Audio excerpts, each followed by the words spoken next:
Diamonds विश्व में सबसे पहले भारत में पाए गए, जिसके कई साक्ष्य 4th सेंचुरी के ट्रेड में मिलते हैं। माना जाता है कि भारत से डायमंड्स की खरीद फरोख्त सिल्क रूट के माध्यम से बाकी के देशों में होती थी, लेकिन अब तक कोई ऐसे हीरे का टुकड़ा नहीं मिला था जिसे देखकर लोग बस देखते ही रह जाए। वक्त बीतने के साथ हीरा बेशकीमती स्टोन के तौर पर अपनी जगह बना चुका था। 13th सेंचुरी में जहां पूरी दुनिया में एक भी हीरे की खान नहीं थी, तभी भारत में एक ऐसे हीरे की खोज हुई जिसकी चमक के आगे बड़े बड़े राजाओं की आंखें चौंधी आ गई थी। ये हीरा बेहद ही अनोखा था। तब कहाँ किसी को पता था कि ये हीरा आने वाले दिनों में इतना यूनिक और बेशकीमती होगा कि जो भी इसे देखेगा बस देखता ही रह जाएगा। जैसे जैसे इसकी पॉपुलैरिटी बढ़ती गई, वैसे ही उस समय के राजाओं में इसे हासिल करने की होड़ बढ़ गई। आज की कहानी है कोहिनूर की। भारत की कोख से निकला वो हीरा जो आज ब्रिटेन की धरोहर बना हुआ है। ऐसा नहीं है कि कभी भारत की शान में 4 चांद लगाने वाला कोहिनूर रातों रात ब्रिटेन चला गया या फिर उन्होंने इसे किसी युद्ध में छीन लिया। कोहिनूर की कहानी बहुत लंबी है। भारत में एक रजवाड़े से होते हुए दूसरे रजवाड़े की सैर करते हुए फाइनली ये हीरा ब्रिटिश क्राउन को सो कॉल्ड गिफ्ट के तौर पर दे दिया गया था। यहाँ एक और बड़ी मजेदार बात यह है कि मुगल सल्तनत के ताजो तख्त से होते हुए क्वीन विक्टोरिया के सर का ताज बनने तक के सफर में इस हीरे को कभी खरीदा या बेचा नहीं गया। शायद इसी वजह से आज तक ये हीरा बेशकीमती माना जाता रहा है। पर कोहिनूर की एक अपनी कहानी रही है। इसकी चमक में कई लोगों का खून लगा हुआ है और इसकी चाहत के कई किस्सों से दुनिया आज तक बेखबर है। तो चलिए आपको ले चलते हैं कोहिनूर की चमकीली कहानियों में और आपको बताते हैं इसके वो किस्से जो इसकी चमक के पीछे गुम हो गए हैं। The Indian government has said it would make all possible efforts to get back the priceless Kohinoor diamond that is part of the Queen Mother's crown.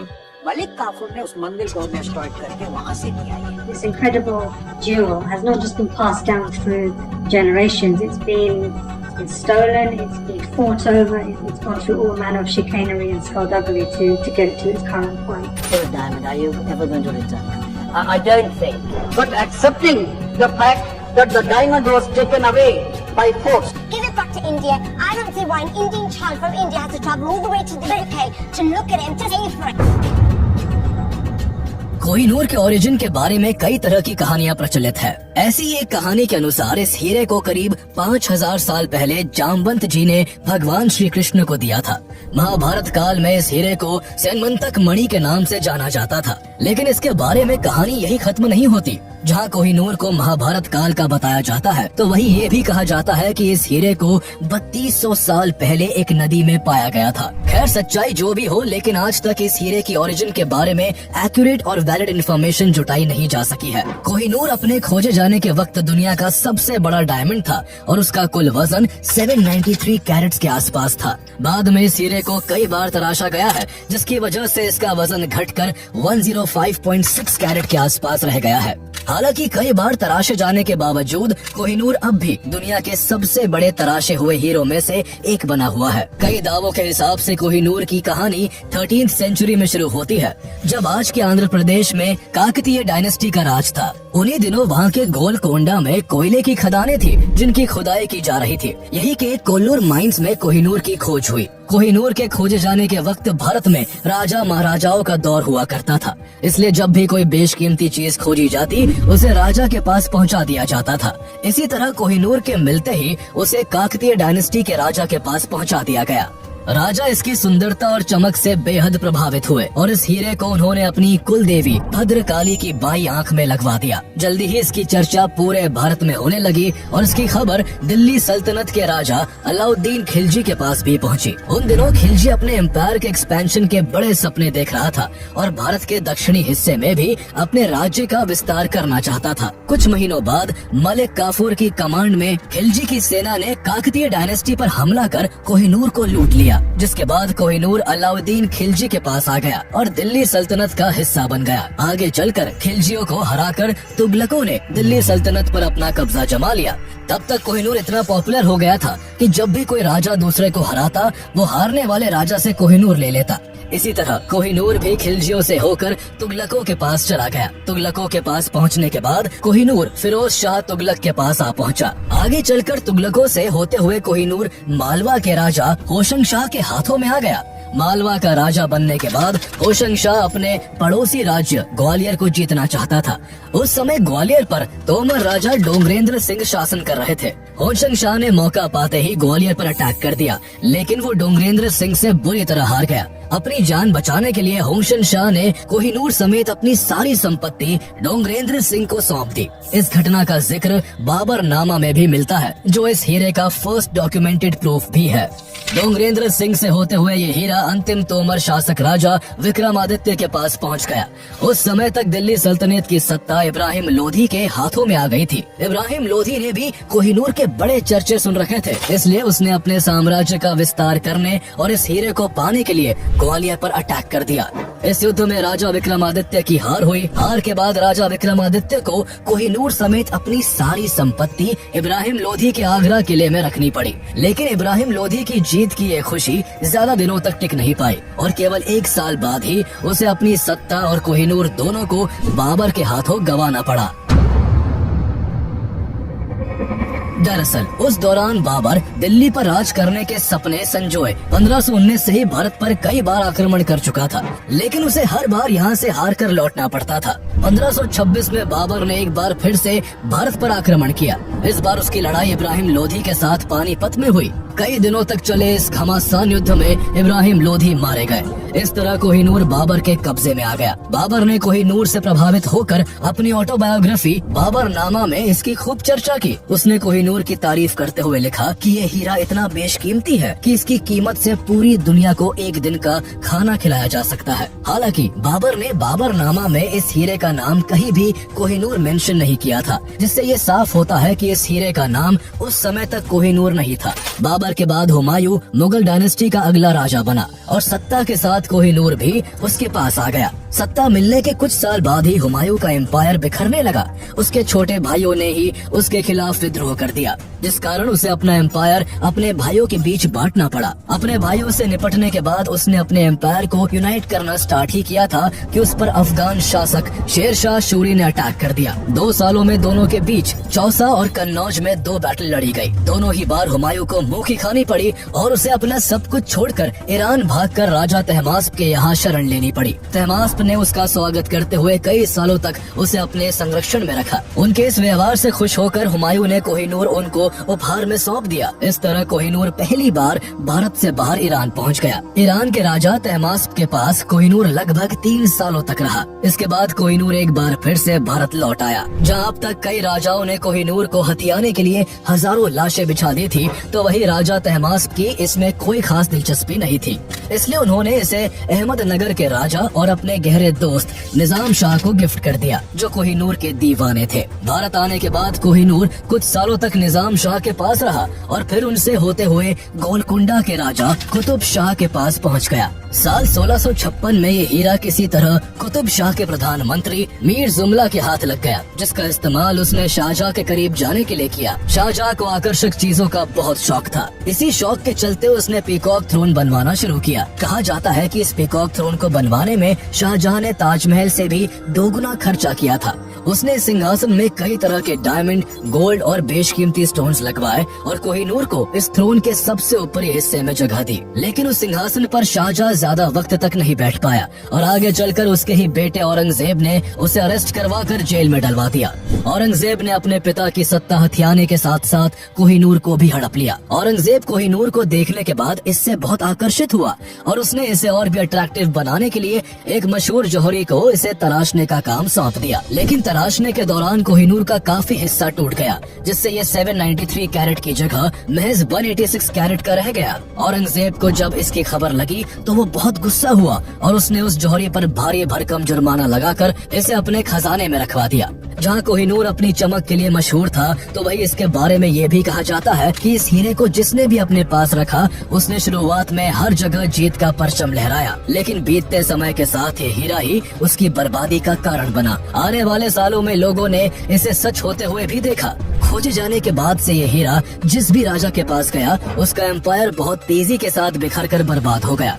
Mughal बादशाह बाबर, हुमायूं और शाहजहां के पास कोहिनूर रहा था और उन्हें अपने शासन के अंत में सबसे बुरे दौर से गुजरना पड़ा। जबकि हीरा कभी भी मुगल सम्राट अकबर के पास नहीं रहा और वो मुगलों में सबसे लोकप्रिय शासक रहे। मुगलों के बिखरते साम्राज्य के बीच कोहिनूर इसी डायनेस्टी के राजा मोहम्मद शाह रंगीला के पास पहुंचा, जिन्हें बहादुर शाह रंगीला के नाम से भी जाना जाता था। मुगल इस दौरान कमजोर पड़ चुके थे। इसी का फायदा उठाते हुए ईरान के शासक नादिर शाह ने आक्रमण कर बहादुर शाह रंगीला के एम्पायर को तहस नहस कर दिया। उसने पूरी दिल्ली में भयंकर कत्लेआम मचाया। जो भी उसके रास्ते में आया वो अपनी जिंदगी से हाथ धो बैठा। चंद दिनों के अंदर ही नादिर शाह ने मुगलों की सारी संपत्ति लूट ली और शाहजहां द्वारा बनवाया गया पीकॉक थ्रोन भी अपने कब्जे में ले लिया।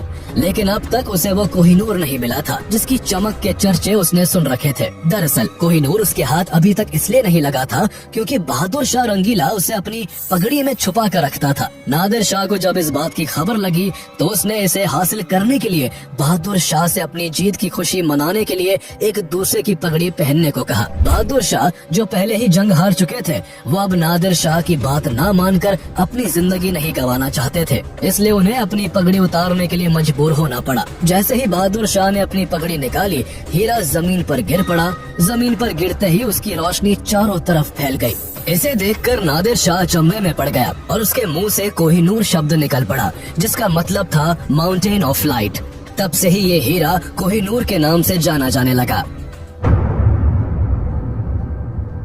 कुछ दिनों के बाद नादिर शाह भारत से कोहिनूर समेत बहुत सारी संपत्ति लूटकर अपनी सेना के साथ ईरान लौट आया। वक्त गुजर जाने के बावजूद उसका कोहिनूर को लेकर आकर्षण कम नहीं हुआ। वो कोहिनूर का इतना दीवाना था कि उसे हर वक्त अपनी नजरों के सामने रखना चाहता था। इसलिए नादिर शाह ने कोहिनूर को अपनी आर्म पर बांधना शुरू कर दिया। कुछ सालों तक तो सब ठीक चलता रहा, लेकिन फिर कोहिनूर ने नादिर शाह के एम्पायर पर भी अपना असर दिखाना शुरू कर दिया। उसकी जिंदगी इस कदर बर्बाद हुई कि अंतिम समय में वो अपना दिमागी संतुलन खो बैठा और अपने ही लॉयल बॉडीगार्ड्स पर शक करने लगा। इस शक के चलते उसने अपने सभी कमांडर्स को हटाकर उनकी जगह अहमद शाह दुर्रानी को कमांडर अपॉइंट कर अपने सभी पुराने कमांडर्स और बॉडीगार्ड्स को खत्म करने का आदेश दे दिया। लेकिन नादिर शाह की प्लानिंग की खबर उसके पुराने बॉडीगार्ड्स को लग गई, जिसके बाद सालार खान और मोहम्मद खान कजर नाम के 2 बॉडीगार्ड्स ने उसी रात नादिर शाह की हत्या कर दी।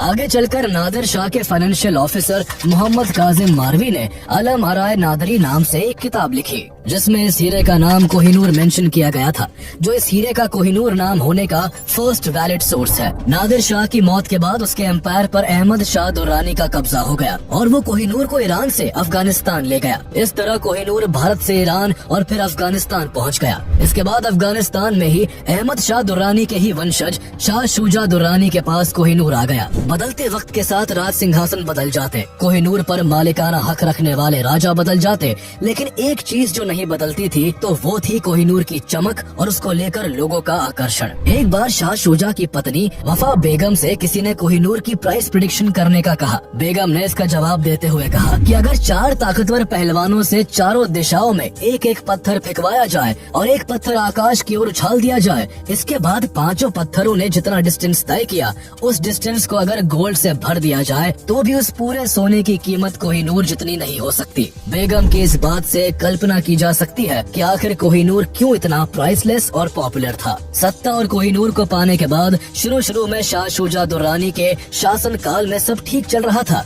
उसने आसपास के कई क्षेत्रों को जीतकर अपनी शक्ति बढ़ा ली थी, लेकिन एकाएक उसके परिवार में फूट पड़ गई और उसके भाइयों ने ही उसके खिलाफ विद्रोह करके उसे गद्दी से उतार फेंका। शाह शुजा दुर्रानी को अपनी पत्नी के साथ अफगानिस्तान से भागकर लाहौर आना पड़ा, जहां राजा रणजीत सिंह ने उन्हें शरण दी। महाराजा रणजीत सिंह ने न केवल उसे लाहौर में रहने की इजाजत दी, बल्कि उसे फिर से अपनी सत्ता हासिल करने के लिए मोटिवेट भी किया। दोबारा सत्ता हासिल करने के क्रम में उसने अटक पर हमला किया, लेकिन उसे हार का सामना करना पड़ा। अटक के शासक जहानदाद खान ने उसे अरेस्ट कर लिया और श्रीनगर की जेल में बंद कर दिया। जैसे ही इसकी खबर महाराजा रणजीत सिंह को लगी, उन्होंने अपने कमांडर मुहक्कम चंद को उसे छुड़वाने के लिए कश्मीर भेजा, जिसके बाद मुहक्कम चंद उसे रिहा करवा कर लाहौर ले आए। महाराजा रणजीत सिंह द्वारा अपने हस्बैंड की जान बचाने से वफा बेगम बहुत खुश हुई और उन्होंने कोहिनूर महाराजा रणजीत सिंह को गिफ्ट के तौर पर दे दिया। महाराजा रणजीत सिंह सिख एम्पायर के राजा थे। उस समय भारत में अंग्रेजों की हुकूमत थी, इसलिए उनके घर कई अंग्रेज अफसरों का आना जाना लगा रहता था। कोहिनूर हासिल करने के बाद जब भी अंग्रेज अफसर उनके घर जाते, वो बड़ी शान से कोहिनूर को दिखाकर उसकी प्रशंसा किया करते थे। वो अक्सर दिवाली, दशहरा जैसे बड़े फेस्टिवल्स पर इसे अपने हाथ में बांधकर पब्लिक के बीच घूमा करते थे।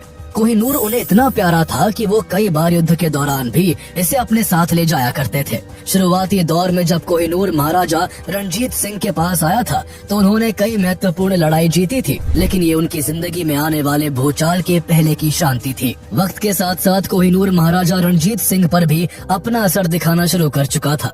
1839 तक उन्हें कई बीमारियों ने घेर लिया था। एक समय पर शेर पंजाब कहलाने वाले महाराजा की हालत इतनी खराब हो गई थी कि वो खुद से अपने बिस्तर से उठ पाने के काबिल नहीं बचे थे। अपनी जिंदगी के आखिरी दिनों को करीब देख महाराजा रणजीत सिंह काफी दान पुण्य करने लगे थे। उन्होंने अपने पास रखी कई कीमती चीजों को मंदिरों और गुरुद्वारों को दान कर दिया था। उनकी दिली ख्वाहिश थी कि उनके पास बचा कोहिनूर भी किसी टेम्पल को दान में दे दिया जाए, लेकिन उनके मंत्री इसके लिए नहीं माने, जिस कारण कोहिनूर मंदिर को दान नहीं हो सका। इस ख्वाहिश के पूरा हुए बिना ही 27 जून 1839 को महाराजा रणजीत सिंह की मृत्यु हो गई। कोहिनूर को मंदिर में दान करने की खबर को कई ब्रिटिश न्यूज़पेपर्स ने डिटेल में छापा। इस खबर ने महारानी विक्टोरिया का भी ध्यान खींचा, जिसके बाद महारानी विक्टोरिया ने अपने अधिकारियों से कोहिनूर पर नजर बनाए रखने को कहा। महाराजा रणजीत सिंह की मृत्यु के बाद उनके बेटे खड़क सिंह सिख एम्पायर के राजा बने, लेकिन उनके लिए इतने बड़े एम्पायर को अकेले संभालना मुश्किल हो रहा था। उनके करीबी लोग ही उनके खिलाफ साजिश रच रहे थे। राजा बनने के कुछ ही महीनों बाद खड़क सिंह को जहर देकर मार दिया गया। सिख एम्पायर की यूनिटी में दरार पड़ चुकी थी। लोग एक दूसरे के खून के प्यासे बन चुके थे। करीब 4 सालों तक ऐसा ही चलता रहा। इस बीच महाराजा रणजीत सिंह के कई पुत्र राजा बने, लेकिन उन सभी को मौत की नींद सुला दिया गया। अब सिख एम्पायर की सत्ता को संभालने वाले केवल उनके सबसे छोटे बेटे दलीप सिंह ही बचे थे, जो केवल 5 साल के थे। इतनी छोटी उम्र के बावजूद सिख एम्पायर को बिखरने से बचाने के लिए उन्हें राजा बनाया गया। हालांकि दलीप सिंह केवल नाम मात्र के राजा थे। असल में सिख साम्राज्य की बागडोर उनकी मां जिंद कौर के हाथों में थी। अनुभवहीन राजा और बढ़ती साजिशों को देखते हुए ब्रिटिशर्स को सिख एम्पायर हड़पने का अच्छा मौका हाथ लगा और उन्होंने 1845 में पंजाब पर अटैक कर दिया। सिखों के लिए अंग्रेजी सेना का सामना करना मुश्किल हो गया और कुछ ही दिनों के भीतर अंग्रेज युद्ध जीत गए। इसके बाद अंग्रेजों ने सिख एम्पायर से कश्मीर भी छीन लिया। इसके 4 साल बाद 1849 के शुरुआती महीने में ब्रिटिशर्स ने फिर से सिख एम्पायर पर हमला कर दिया। कमजोर पड़ चुके सिख एम्पायर की सेना जल्द ही पीछे हटने पर मजबूर हो गई और 29 मार्च 1849 को अंग्रेजों ने लाहौर फोर्ट पर अपना कब्जा जमा लिया। अंग्रेजों ने सिखों के सामने लाहौर ट्रीटी का प्रपोजल रखा, जिसे उन्हें मजबूरन एक्सेप्ट करना पड़ा। इस ट्रीटी के बाद ब्रिटिशर्स ने महाराजा दलीप सिंह को 50,000 पाउंड की एनुअल पेंशन देने की घोषणा की, जिसकी कीमत आज करीब 65 करोड़ रुपए होती है। इसके बाद अंग्रेजों ने उनकी मां जिंद कौर को जेल में डालकर दलीप सिंह को महारानी विक्टोरिया के पास लंदन भेज दिया। इस तरह अंग्रेजों ने सिख एम्पायर की बिखरी सत्ता के एक होने की आखिरी उम्मीद को भी हमेशा के लिए खत्म कर दिया।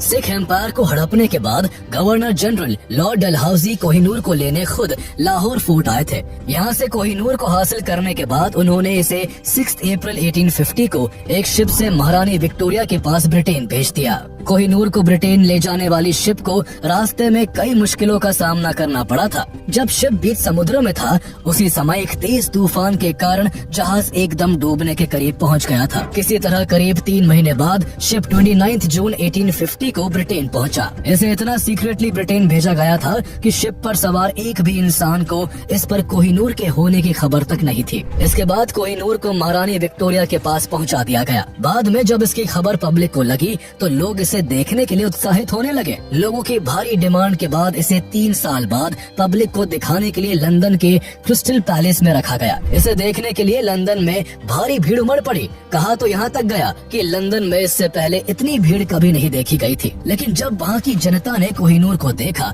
तो उन्हें ये बिल्कुल भी पसंद नहीं आया। जैसे ही लोगों के रिएक्शन की खबर महारानी विक्टोरिया के पास पहुंची तो उन्हें काफी बुरा लगा। उन्होंने कोहिनूर को और ज्यादा अट्रैक्टिव बनाने के लिए इसे यूरोपियन स्टाइल में तराशने के आदेश दिए। वो चाहती थी कि इसे ऐसी शेप दी जाए कि इसे उनके ताज में आसानी से फिट किया जा सके। करीब 38 दिनों के बाद इसे तराश कर महारानी विक्टोरिया के ताज में लगा दिया गया। फिर से तराशने के बाद ये हीरा करीब 105 कैरेट के आसपास ही रह गया था। कोहिनूर को अपने ताज में लगवाने के बाद महारानी विक्टोरिया ने इसे अपनी अंतिम सांस तक पहना। उनकी मौत के बाद भी इसे किसी भी राजा के बजाय केवल महारानियों को ही पहनाया गया। जिस तरह का बिलीफ इसको लेकर क्रिएट हुआ था उसको कहीं न कहीं अंग्रेज भी मानते थे। बिलीफ के हिसाब से कोहिनूर को जो भी आदमी अपने पास रखता उसका नुकसान ही होता, लेकिन कोहिनूर के कर्ज का किसी औरत पर कोई प्रभाव नहीं होता। इसलिए पीढ़ी दर पीढ़ी इसे ब्रिटेन की महारानियों ने इस्तेमाल किया और बाद में ये ब्रिटेन की धरोहर बनकर रह गया। लंबे समय से ब्रिटिश राजघराने में रानियों की शोभा बढ़ाते हुए ये कोहिनूर अब भारत की पहुंच से काफी दूर चला गया था। पर फिर 1947 में जब भारत आजाद हुआ तब भारत समेत कई अन्य देश भी कोहिनूर पर अपना क्लेम जताते हुए ब्रिटेन से इसकी डिमांड करने लगे। कोहिनूर अलग अलग समय पर कई कंट्रीज के अलग अलग राजाओं के पास रहा था, इसलिए ऐसे सभी देशों का मानना था कि कोहिनूर पर उनका हक है। कई कंट्रीज द्वारा क्लेम आने के बाद ब्रिटेन ने कोहिनूर को इनमें से किसी को भी देने से इनकार कर दिया। अब तक कोहिनूर पर इंडिया, पाकिस्तान, अफगानिस्तान और ईरान अपना क्लेम कर चुके हैं। भारत सरकार इसे ब्रिटेन से इंडिया भेजने की कई बार रिक्वेस्ट कर चुकी है, लेकिन ब्रिटेन हर बार इसे लौटाने में आनाकानी करता रहा है। भारत ने आजादी के तुरंत बाद 1947 और 1953 में इस पर अपना क्लेम किया था, लेकिन ब्रिटिश गवर्नमेंट ने इसे नॉन नेगोशिएबल बताकर भारत को सौंपने से साफ इनकार कर दिया था। लेकिन फिर भी इंडियन गवर्नमेंट ने इसे पाने की आस नहीं छोड़ी और साल 2000 में भारत के कई एमपीज ने एक साइन डॉक्यूमेंट